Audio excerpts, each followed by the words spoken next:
Let's bring on the battle here. With me now, Tom Pyle. He is president of the Institute for Energy Research. He's advised President Trump's transition team on energy policy. And we welcome Dan Kanninen. He is former EPA liaison to the White House and now with the Smoot 2s group. Tom, I will begin with you. This executive order, at least for these, reopens the door. It doesn't necessarily mean that the doors open, they run through, and the pipeline gets built. I would imagine that you see this as a positive, but does it really get him to the finish line? Well, it's a great first step and a really important signal that the president is serious when he said on the campaign trail that he wants to put America's energy resources back in the game. And this, not only these two specific pipelines, but he also signed orders to say, look, we are going to expedite this process. The federal government is going to be a fair arbiter of the rules here, and we're not going to change the rules of the game midstream like was done in the previous administration. So, yeah. These things won't get built tomorrow, but this is a strong signal that the president is going to make good on his promise to get America moving again and move these energy resources around the country. Dan, you've been at the EPA, and I would imagine that the EPA, which of course wasn't certainly supportive of these pipelines, is now thinking, anybody who was there before, well, there goes that. Is there a path? Is there a path to any kind of agreement between building the pipeline and satisfying some of the concerns that certain people had? For example, with the Dakota Access Pipeline, we saw those protests at Standing Rock with the Sioux groups, the Sioux Indians. Tell me right now, do you see any sort of coming together of these two adversaries? I don't think this pipeline, particularly Keystone, is going to get built, Liz. I think a couple problems they have. One is that Nebraska has a massive role in the process, and there's been a block on the eminent domain taking in that state for some time.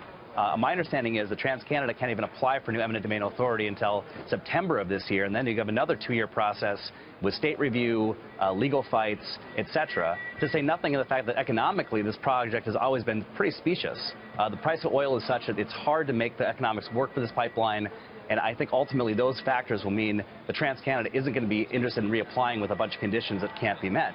But more to the point, this is a bad deal for the United States of America. I mean, I heard Tom talk about U.S. energy interests. These are Canadian oil fields, a Canadian company. Well, we would be the holder of a pipeline.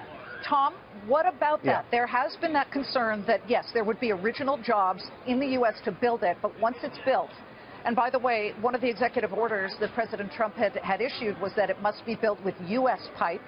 I don't know the cost comparisons, but would TransCanada look at that and say, you know, I can get this pipe a lot cheaper elsewhere, but if I'm forced to use U.S. pipe, maybe it does not become cost competitive?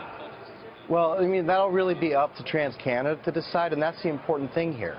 What we've had over the past 8 years, that administration has said no, no, no to these types of projects. They talked about infrastructure, but apparently for them that did not include the infrastructure that moves these vital resources around the country. We have a strong ally in Canada. Our partnership extends in the energy space. We are going to be able to allow these companies to work with the federal government to make those decisions, and most important, as I said, not have the process be yanked out from underneath them halfway through the game. That's the most important thing here. It's a rule of law thing, in my opinion. Dan, we got about 20 seconds here. You didn't bring up the drinking water. I thought you would, and I only bring that up. I was about to say, Liz, and Tom said these energy resources going, to our country. They're going through our country. We would have this pipeline sitting on top of the biggest aquifer in the country. This kind of oil is more solid than liquid. It sinks. But if they can find a workaround, would it be acceptable? These pipelines spill a couple hundred times a year. These pipelines spill. There's no stopping that.